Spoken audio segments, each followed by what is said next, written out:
প্রিয় বন্ধুরা, যদি এমন একটা অঙ্ক আসে যেখানে দুইটা ঘর দেওয়া আছে আর এটাকে গুণ করতে বলা হয়েছে, উত্তর দেওয়া আছে 1296, তাহলে ঘর দুইটাতে কত বসবে এটা বের করতে হবে। যে কোনো পরীক্ষা আসতে পারে, স্কুলে আসতে পারে, এমনিতেও সবার জানা উচিত। তো আমাদের সবার আগে খেয়াল করতে হবে উত্তরে আছে কত 6 আর এখানে আছে কত 4। এখন 4-এর ঘরের নামটা যদি আমরা পড়ি তাহলে কত দিলে সাধারণত 6 পাই এটা আমাদের দেখতে হবে। 4-এর সাথে যদি 4 গুণ করি তাহলে 16 হয়, অর্থাৎ ডান দিকে যে 6টা পাই 6 আছে, অথবা 4-এর সাথে যদি 9 গুণ করি তাহলে 36 হয়। এই 6টা এখানে বসাতে পারবো। এখন দুইটাই 6 দেওয়া আছে, এখন 4 বসাবো নাকি 9 বসাবো এখানে, এটা বোঝার জন্য আমরা একটু হিসাব করে দেখি। তো 4, এখানে যদি 4 বসাই 4 4 16 6, আর এখানে যদি 4 বসাই তাহলে এখানে 3 আছে, 3 4 12, এটা একটা হওয়ার সম্ভাবনা আছে। আর এখানে যদি 9 বসাই তাহলে 9 দিয়ে 4কে গুণ করলে 4 9 36 6, এখানেও 6 বসতে পারে। কিন্তু যদি 9 এখানে বসাই পরে তো একসময় 3কে গুণ করতে হবে,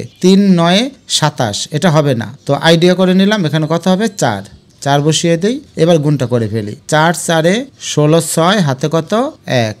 তো এখানে এমন একটা সংখ্যা বসাতে হবে যার সাথে এই 4 গুণ করলে তারপরে 1 যোগ করলে 9 হবে।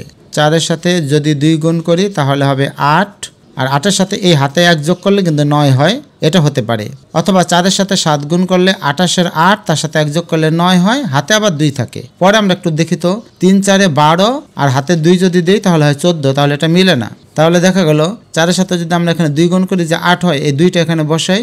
4-এর সাথে 2 গুণ করলে 4 2 8 আর 1 9 আর 3 4 12, এইভাবে এই ঘরে 2 এবং এই ঘরে 4 বসে।